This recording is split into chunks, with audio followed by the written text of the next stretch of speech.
আসসালামু আলাইকুম সুপ্রিয় নবম দশম শ্রেণীর শিক্ষার্থীবৃন্দ, আশা করি সকলে ভালো আছো। আজকের প্রশ্ন সলভিং ক্লাসে তোমাদের সকলকে জানাই স্বাগতম। আজকে আমরা রাজক উত্তরা মডেল কলেজের উচ্চতর গণিত বিষয়ের বহুনির্বাচনী পরীক্ষার একটি প্রশ্ন সমাধান করব।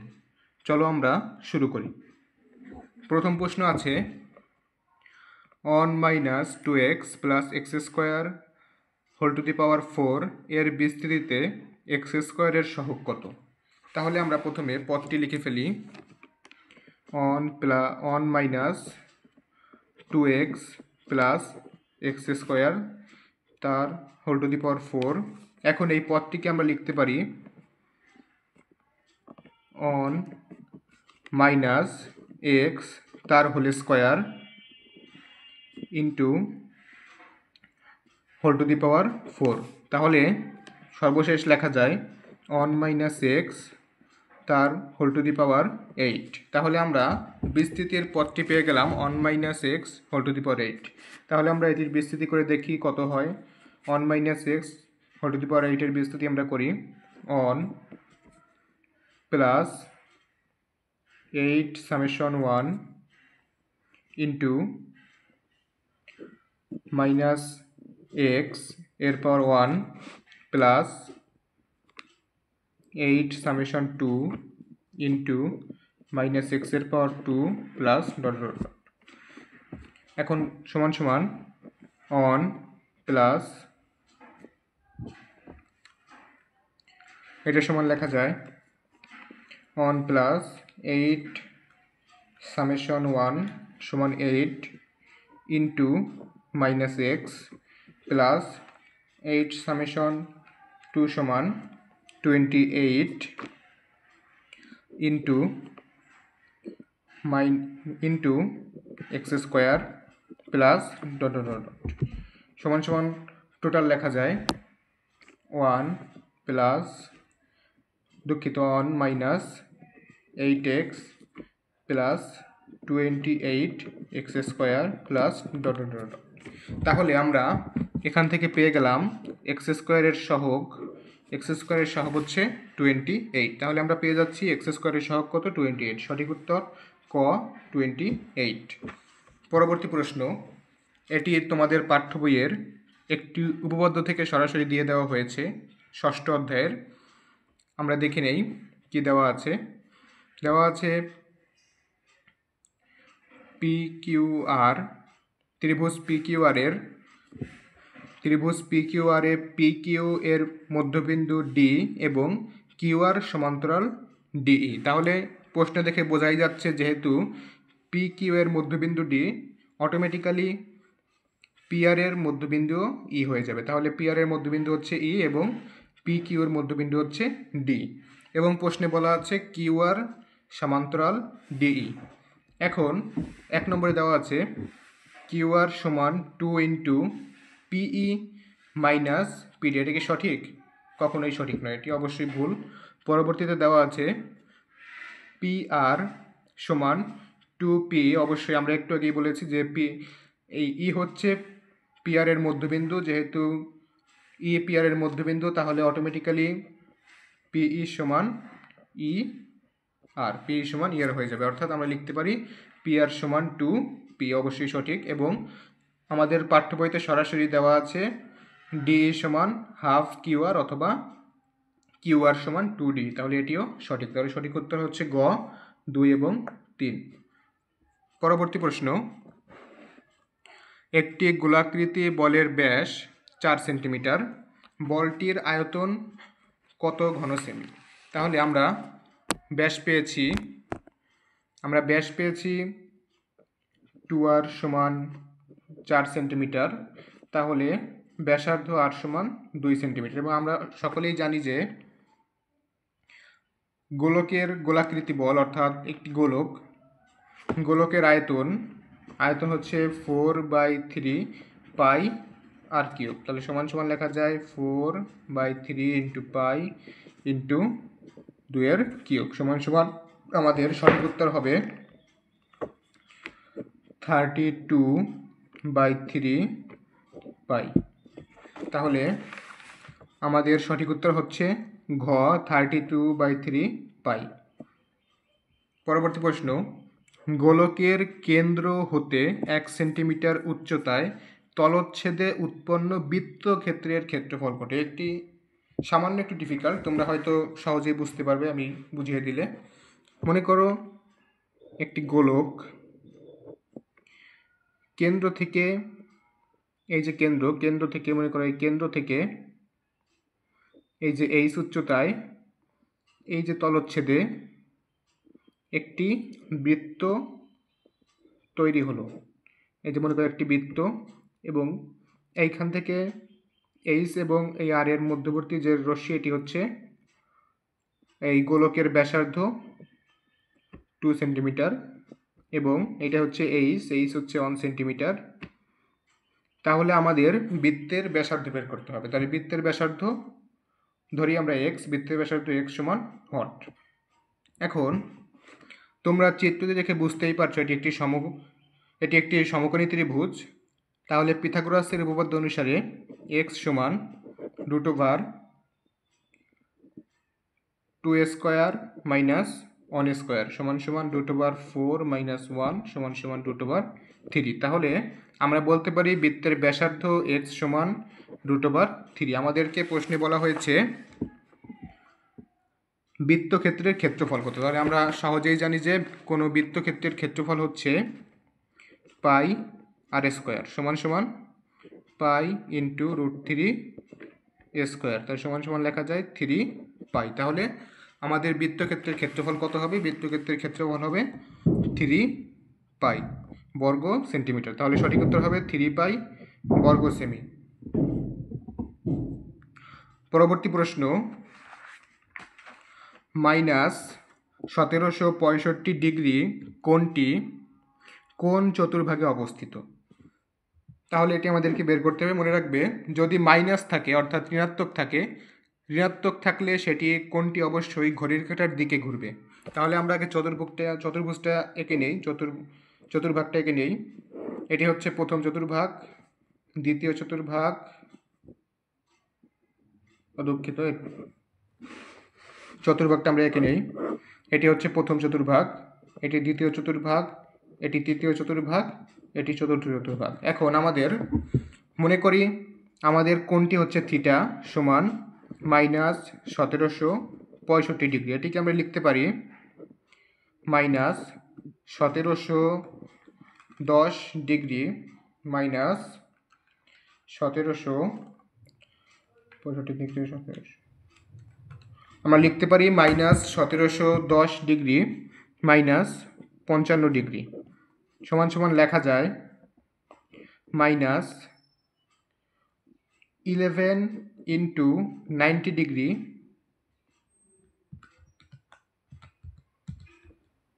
দুঃখিত মাইনাস লেখা যায় -19 ইন্টু 90 ডিগ্রি মাইনাস 55 ডিগ্রি।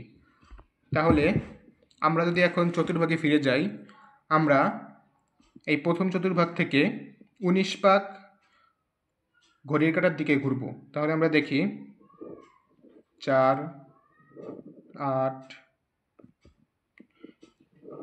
12, 16, 17, 18, 19। তাহলে আমরা 19 পাক ঘুরেছি এবং আমাদের আরও 55 ডিগ্রি ছিল, তাহলে আমাদের আরও 1 পাক সামনে ঘুরতে হবে। তাহলে আমরা ফাইনাল পেয়ে গেলাম প্রথম চতুর্ভাগ। তাহলে আমরা বলতে পারছি যে উক্ত কোণটি প্রথম চতুর্ভাগে অবস্থিত। তাহলে আমরা বলতে পারি উক্ত কোণটি প্রথম চতুর্ভাগে অবস্থিত। সঠিক উত্তর ক।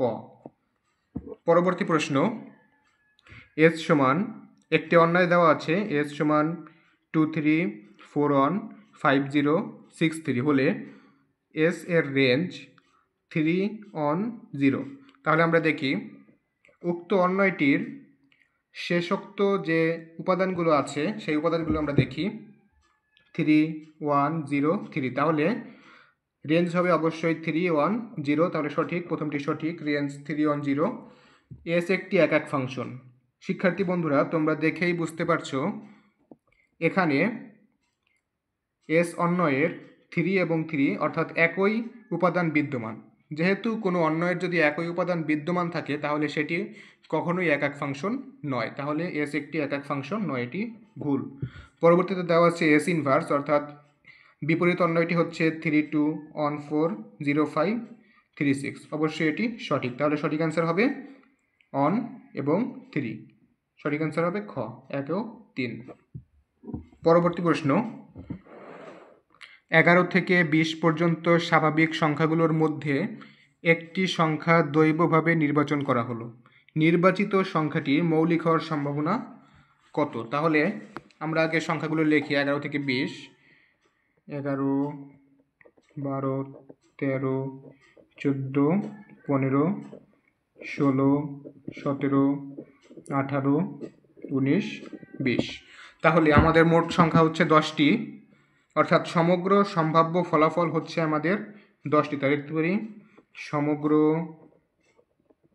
সম্ভাব্য ফলাফল সমান 10।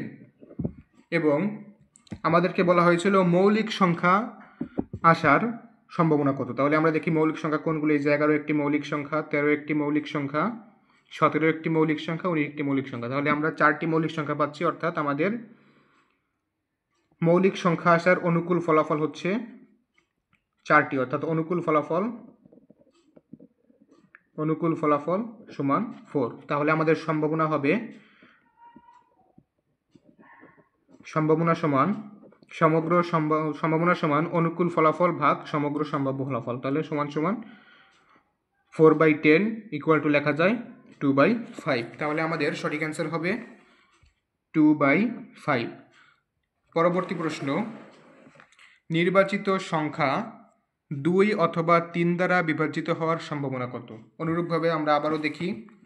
নির্বাচিত আমাদের এই সংখ্যাগুলোর মধ্যে 12 2 দ্বারা বিভাজ্য, 3 দ্বারা বিভাজ্য, 14 2 দ্বারা বিভাজ্য, 15 3 দ্বারা বিভাজ্য, 16 2 দ্বারা বিভাজ্য, 18 2 দ্বারা বিভাজ্য, 3 দ্বারা বিভাজ্য এবং 20ও 2 দ্বারা বিভাজ্য। তাহলে আমরা দেখি 1 2 3 4 5 6, অর্থাৎ আমাদের 6টি সংখ্যা আমাদের 2 অথবা 3 দ্বারা বিভাজ্য। তাহলে আমরা সহজেই লিখতে পারি যে অনুকূল ফলাফল হচ্ছে আমাদের 6 এবং সমগ্র সম্ভাব্য ফলাফল হচ্ছে 10। তাহলে আমাদের সঠিক উত্তর হবে 3/5। সঠিক উত্তর কত হবে? 3/5। সঠিক উত্তর গ 3/5। পরবর্তী প্রশ্ন, y সমান 1 মাইনাস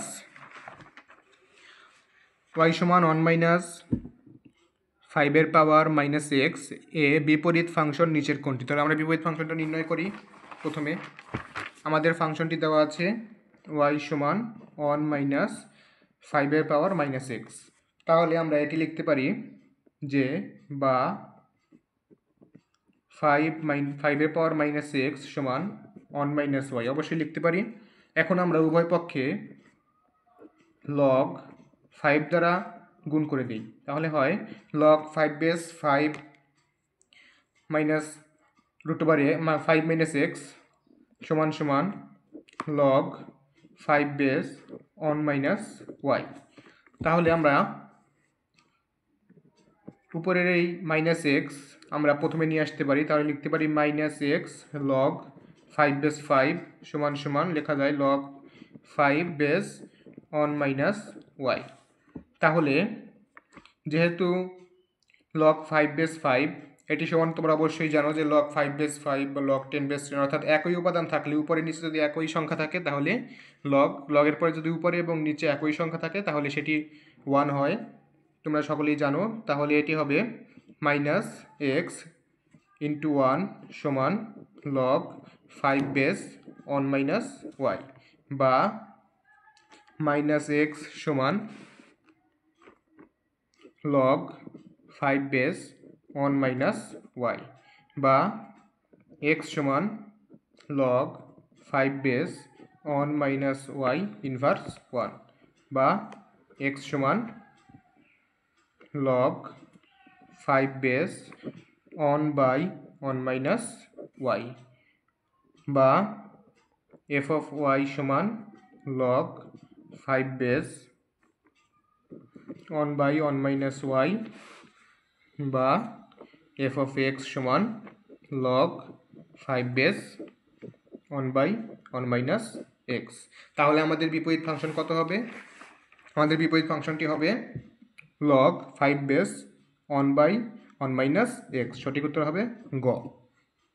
পরবর্তী প্রশ্ন, 5, -1, 5, 10 বিন্দুগামী রেখাটি এক্স অক্ষের সাথে কত ডিগ্রি কোণ উৎপন্ন করে?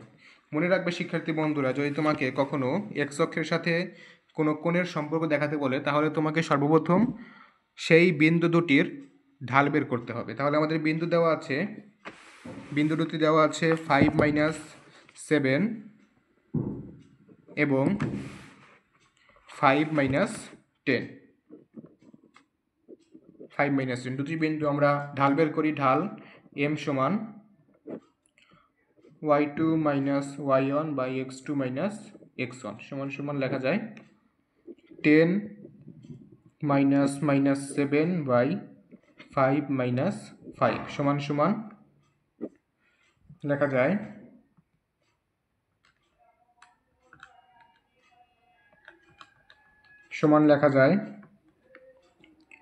17/0। তোমরা অবগত হয়ে থাকবে যে যদি কোনো ভগ্নাংশের হর শূন্য হয় তাহলে সেটি অসংজ্ঞায়িত হয়, অর্থাৎ ঢাল হচ্ছে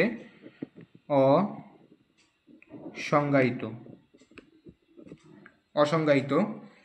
এখন আমরা সকলেই জানি ঢাল m সমান tan থিটা এবং tan 90 ডিগ্রির মান হচ্ছে অসংজ্ঞায়িত, অর্থাৎ থিটা সমান 90 ডিগ্রি। আমরা তাহলে বুঝতে পারলাম যে উদ্দীপকের বিন্দু দুটি এক্স অক্ষের ধনাত্মক দিকের সাথে 90 ডিগ্রি কোণ উৎপন্ন করে। সঠিক উত্তর হবে 90 ডিগ্রি।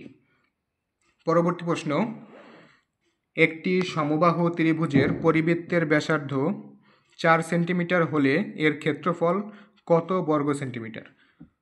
প্রিয় শিক্ষার্থী বন্ধুরা, তোমরা সকলেই মনে রাখবে, যদি সমবাহু ত্রিভুজের পরিবৃত্তের ব্যাসার্ধ আর হয় তাহলে বাহুর দৈর্ঘ্য হবে r√3, অর্থাৎ যেহেতু এখানে ব্যাসার্ধ 4 সেন্টিমিটার দেওয়া রয়েছে সেহেতু সমবাহু ত্রিভুজটির বাহুর দৈর্ঘ্য হবে 4√3। এখন আমরা সকলেই জানি যে সমবাহু ত্রিভুজের ক্ষেত্রফল সমান √3/4 a স্কোয়ার, তাই সমান √3/4 ইন্টু 4√3 a স্কোয়ার, তাই সমান লেখা যায়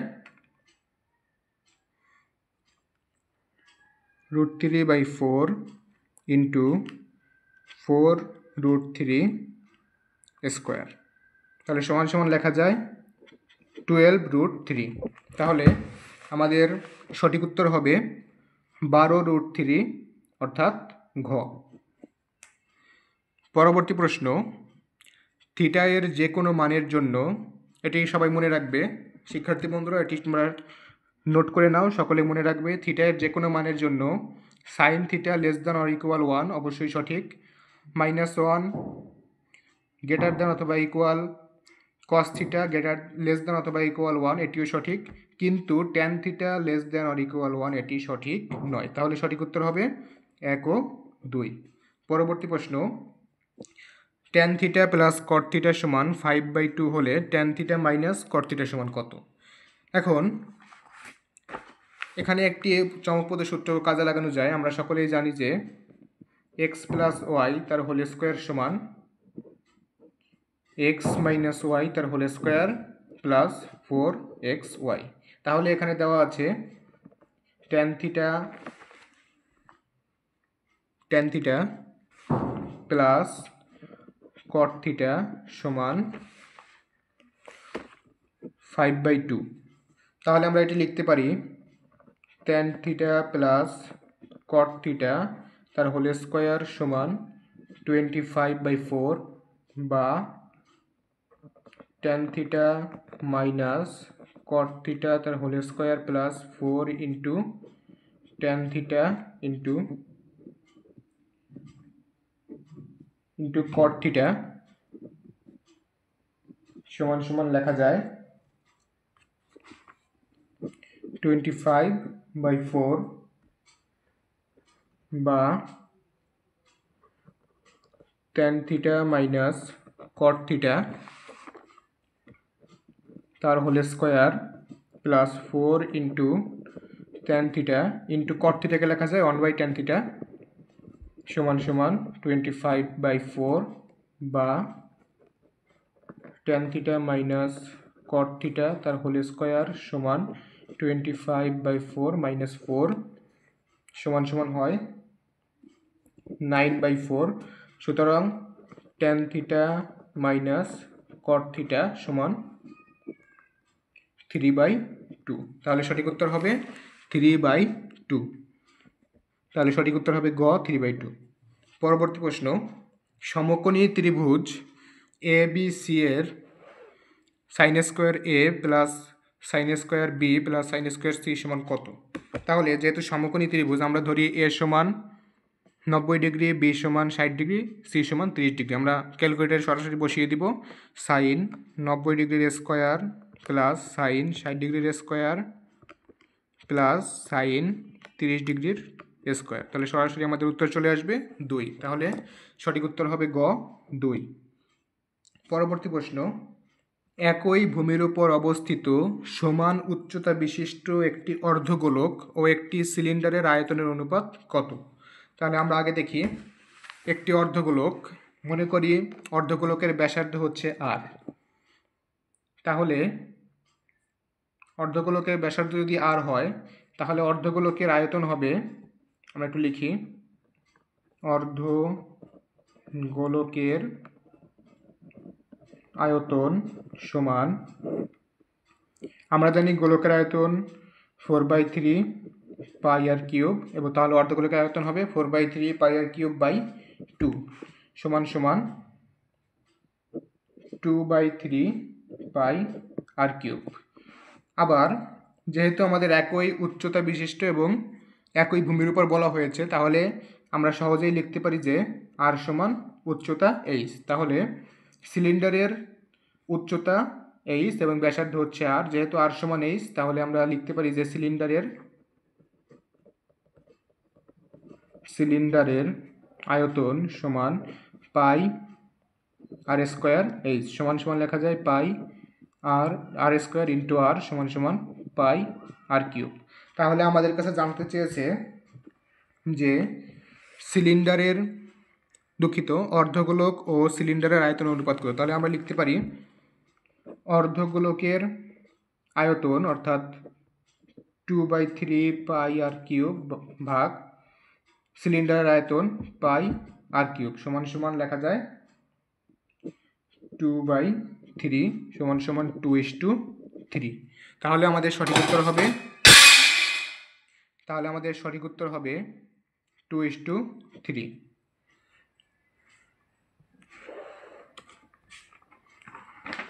পরবর্তী প্রশ্ন, √3 729 এর মান কত? তাহলে আমরা ইকুয়েশনটি লিখে ফেলি, √3 729, এটা সমান লেখা যায় √3 3 পাওয়ার 6 সমান সমান লেখা যায় 3 পাওয়ার 6 ইন্টু 1/3 ইন্টু 1/3 ইন্টু 1/3 সমান সমান লেখা যায় 3 পাওয়ার 2/9। তাহলে আমাদের সঠিক অ্যান্সার হবে 3 পাওয়ার 2/9 খ। পরবর্তী কোশ্চেন, 4x প্লাস 3y সমান 24 একটি সরলরেখা, এক্স অক্ষের ছেদবিন্দু এত। তাহলে আমরা বের করে দেখি যে আমাদের ইকুয়েশন দেওয়া আছে 4x প্লাস 3y সমান 24। তাহলে আমরা জানি এক্স অক্ষে y সমান 0, অর্থাৎ এক্স অক্ষের ক্ষেত্রে 4x সমান 24 এবং y সমান 0 বা x সমান 6। তাহলে এক্স অক্ষে তাহলে এক্স অক্ষের ছেদবিন্দু হবে 6,0। তার মানে প্রথমটি সঠিক। পরবর্তীতে ওয়াই অক্ষের ছেদবিন্দু কত আমরা দেখি। ওয়াই অক্ষে মনে রাখতে হবে ওয়াই অক্ষে x সমান 0, অর্থাৎ x সমান 0 এবং ওয়াই অক্ষের ক্ষেত্রে 3y সমান 24। সুতরাং y সমান 8। তাহলে y অক্ষের ছেদবিন্দু হবে 0,8, কিন্তু এখানে দেওয়া আছে 8,0, অর্থাৎ এটি ভুল। পরবর্তীতে দেওয়া আছে অক্ষদ্বয় দ্বারা তৈরি ত্রিভুজের ক্ষেত্রফল 24 বর্গ একক। আমরা দেখি ত্রিভুজের ক্ষেত্রফল কত হয়। আমরা লিখি হাফ ইন্টু মূলবিন্দু 0 0, x অক্ষের ছেদবিন্দু 6 0, y অক্ষের ছেদবিন্দু 0 8 এবং মূলবিন্দু 0 0, এত বর্গ একক। সমান সমান লেখা যায় half of 0 plus 648 plus 0 minus 0 minus 0 minus 0 সমান সমান লেখা যায় হাফ ইন্টু 48 সমান সমান 24 বর্গ একক। তাহলে উদ্দীপকের ত্রিভুজটির ক্ষেত্রফল হবে কত? 24 বর্গ একক। এটিও সঠিক। তাহলে সঠিক উত্তর হবে 1 ও 3। পরবর্তী প্রশ্ন, x এর জন্য যদি -1 greater than 1/x + 1 less than 1 হয় তবে কোনটি সত্য? আমাদেরকে বের করে নিতে হবে। আমরা একটু বের করে দেখি কোনটি সঠিক হয়। দেওয়া আছে -1 less than 1/x + 1 less than 1, বা -1 গ্রেটার দেন x + 1 এবং অথবা x + 1 গ্রেটার দেন 1, বা x লেস দেন -1 অথবা x গ্রেটার দেন 1 - 1, বা x লেস দেন -2 অথবা x গ্রেটার দেন 0। তাহলে আমরা শর্ত পেয়ে গেলাম x লেস দেন -2 অথবা x গ্রেটার দেন 0। আমরা দেখি কোথায় আছে। এই যে আছে x লেস দেন -2 অথবা দেওয়া আছে x less than greater than -2 অথবা x গ্রেটার দেন 0। তাহলে সঠিক উত্তর এটি গ। পরবর্তী কোশ্চেন, f of x সমান log a base x যখন যখন 0 less than a greater than 1, তাহলে দেওয়া আছে f of x সমান log a base x যখন 0 less than a less than 1, তাহলে ডোমেন কোনটি? খুবই ইন্টারেস্টিং কোশ্চেন। আমরা দেখি, আমরা সকলেই জানি যে লগারিদম কেবলমাত্র ধনাত্মক মানের জন্য সংজ্ঞায়িত, কোনো ঋণাত্মক মান এতে গ্রহণযোগ্য নয়। তাহলে উদ্দীপকের তথ্য মতে যদি শিক্ষার্থী বন্ধুরা তোমরা a এর মান এবং x এর মান ক্যালকুলেটরে বসিয়ে দেখো, তাহলে তোমরা দেখতে পাবে যে প্রত্যেকবার মান 0 থেকে ধনাত্মক দিকে অর্থাৎ 0 থেকে অসীমের দিকে আসছে। অর্থাৎ এক্ষেত্রে আমাদের ডোমেন হবে 0, ∞। ডোমেন হবে 0, ∞। সঠিক উত্তর হবে ক। পরবর্তী কোশ্চেন, প্রদত্ত অনুক্রম 1/3, 2/3, 9/11, 8/9 এর সাধারণ পদ কোনটি? আমরা একটু লক্ষ্য করে দেখি যে 1/3 এটিকে আমরা লিখতে পারি 1² + 2, অবশ্যই লিখতে পারি। আবার 2/3 সমান লেখা যায় 2²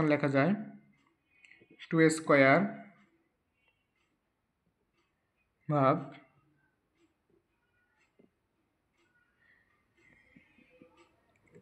2² + 2। এটির সময়ও কিন্তু তোমরা যদি ক্যালকুলেটরে বসিয়ে দেখো তোমরা দেখবে এই ইকুয়েশন সমান কিন্তু 2/3 আসবে। আবার যদি আমরা লক্ষ্য করি 9/11, তাহলে এটিকে আমরা লিখতে পারি 3² 3 স্কোয়ার প্লাস 2, এটিও কিন্তু একই ইকুয়েশন। তাহলে আমরা এখান থেকে একটি সাধারণ পদ পেয়ে যাই। সাধারণ পদটি হচ্ছে সমান সমান লেখা যায়, যদি সাধারণ পদ আমরা n ধরি তাহলে আমরা লিখতে পারি n square by n square plus 2। তাহলে আমাদের সঠিক উত্তর হবে খ, n square by n square plus 2। পরবর্তী কোশ্চেন, এক্স প্লাস 1/x এর পাওয়ার n যখন n জোড় সংখ্যা, যদি r প্লাস অন্তম পদ x বর্জিত হয় তবে r এর মান কত? আমরা সকলে দেখি কত হয় r এর মান। দেওয়া আছে x প্লাস 1/x এর পাওয়ার n, উদ্দীপকে r প্লাস অন্তম পদ বর্জিত পদ। তাহলে আমরা দেখি কত হয়। যদি r প্লাস অন্তম পদ বর্জিত পদ হয় তাহলে r প্লাস অন্তম পদ সমান n summation r into x এর পাওয়ার n minus r into 1/x এর পাওয়ার r সমান সমান লেখা যায় n summation r into x এর পাওয়ার n minus r into x এর পাওয়ার মাইনাস r সমান সমান লেখা যায় n summation r into x এর পাওয়ার n মাইনাস 2r। যেহেতু এখানে x বর্জিত পদ, যেহেতু এই পদটি x বর্জিত পদ, তাহলে আমরা লিখতে পারি n মাইনাস 2r সমান 0 বা 2r সমান n, সুতরাং r সমান n/2, r সমান লেখা যায় n/2। তাহলে আমাদের সঠিক উত্তর হবে r সমান n/2। পরবর্তী কোশ্চেন, n সমান 4 হলে চতুর্থ পদ কোনটি? আমরা একটু লক্ষ্য করি, এখানে দেওয়া আছে n সমান 4 হলে চতুর্থ পদ কোনটি। আমরা কিন্তু একটু আগেও সাধারণ পদ বের করেছি যে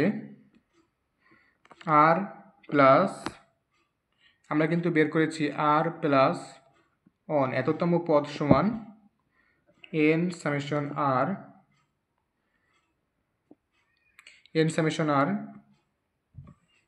ইন্টু এক্স এর পাওয়ার n minus r into x এর পাওয়ার মাইনাস r সমান সমান n summation r into x এর পাওয়ার n মাইনাস 2r। এখন যদি এখানে বলা হয়েছে যে r প্লাস অন্তম, দুঃখিত, যদি দেওয়া আছে যে n সমান 4 হলে, n সমান 4 হলে চতুর্থ পদ কত, তাহলে আমরা লিখতে পারি সরাসরি এই সাধারণ পদ হিসেবে যে চতুর্থ পদ 3 প্লাস 1 সমান n, যেহেতু আমাদের n সমান 4 দেওয়া আছে তাহলে আমরা লিখতে পারি 3 প্লাস 1 সমান 4 সামেশন 3 ইন্টু এক্স এর পাওয়ার 4 মাইনাস 2 ইন্টু 3 সমান সমান লেখা যায় 4 সামেশন 3 সমান 4 ইন্টু এক্স এর পাওয়ার 4 মাইনাস 2 ইন্টু 3 সমান সমান এক্স এর পাওয়ার মাইনাস 2, অর্থাৎ সমান সমান লেখা যায় 4/x স্কোয়ার। তাহলে আমাদের সঠিক উত্তর হবে 4/x স্কোয়ার। তাহলে n সমান 4 হলে চতুর্থ পদ কোনটি হবে? চতুর্থ পদ হবে 4/x স্কোয়ার। পরবর্তী কোশ্চেন, ত্রিভুজ LMN দেওয়া আছে, এখানে বলছে LK এর মান কত? যদি আমরা লক্ষ্য করি তাহলে দেখতে পাবো ত্রিভুজ MLN এ MLN হচ্ছে একটি সমকোণ এবং LK বাহুটি, অর্থাৎ LK রশ্মিটি MN বাহুর উপর লম্ব। এই ক্ষেত্রে তোমরা একটি সূত্র মনে রাখবে, সূত্রটি হচ্ছে সবসময় যে LK স্কোয়ার সমান MK ইন্টু NK। তাহলে আমরা সহজেই লিখতে পারি যে LK সমান √MK অর্থাৎ 9 ইন্টু NK অর্থাৎ 4। তাহলে √9 ইন্টু 4 সমান সমান 6। তাহলে আমরা লিখতে পারি যে LK এর মান কত? LK এর মান হচ্ছে 6 সেন্টিমিটার।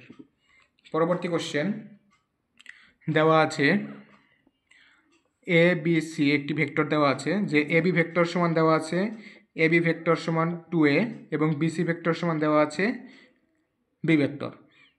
তাহলে চিত্র থেকে এসি ভেক্টর সমান কত? এখন আমরা সরাসরি সরলরৈখিক ভেক্টরের ক্ষেত্রে বুঝতেই পারছি যে এসি ভেক্টর সমান AB vector plus BC vector, অর্থাৎ 2a vector plus B vector, অর্থাৎ সঠিক উত্তর হবে ক, 2a vector plus B vector. পরবর্তী কোশ্চেন, যদি একটি ঘনকের সমগ্র পৃষ্ঠের ক্ষেত্রফল 96 সেন্টিমিটার স্কোয়ার হয় তাহলে ঘনকের একটি পৃষ্ঠের কর্ণের দৈর্ঘ্য কত? আমরা সকলেই জানি ঘনকের সমগ্র পৃষ্ঠের ক্ষেত্রফল হচ্ছে 6a স্কোয়ার, অর্থাৎ 6a স্কোয়ার সমান 96 বা a স্কোয়ার সমান 96 ভাগ 6 সমান সমান 16 বা a সমান 4। এখন কোনো ঘনকের একটি পৃষ্ঠের কর্ণের দৈর্ঘ্য কত? মনে রাখতে হবে ঘনকের একটি পৃষ্ঠের কর্ণের দৈর্ঘ্য সমান a√2, অর্থাৎ ঘনকের একটি পৃষ্ঠের কর্ণের দৈর্ঘ্য কত হবে? 4√2। তার সঠিক উত্তর হবে 4√2। এখন 4√2 সমান কত হয়? 4√2 সমান হয় 5.66 এত সেন্টিমিটার। তাহলে সঠিক উত্তর কত হবে? 5.66 সেন্টিমিটার। ধন্যবাদ সুপ্রিয় শিক্ষার্থীবৃন্দ আমাদের সঙ্গে থাকার জন্য। আশা করি আজকের ক্লাসটি তোমরা বুঝতে পেরেছো। কোনো কিছু না বুঝে থাকলে অবশ্যই আমাকে মেসেজ করবে, আমাকে কমেন্টে জানাবে, আমি বুঝিয়ে দেওয়ার চেষ্টা করব ইনশাল্লাহ। সকলের প্রতি রইল অসীম ভালোবাসা ও শুভকামনা। আসসালামু আলাইকুম।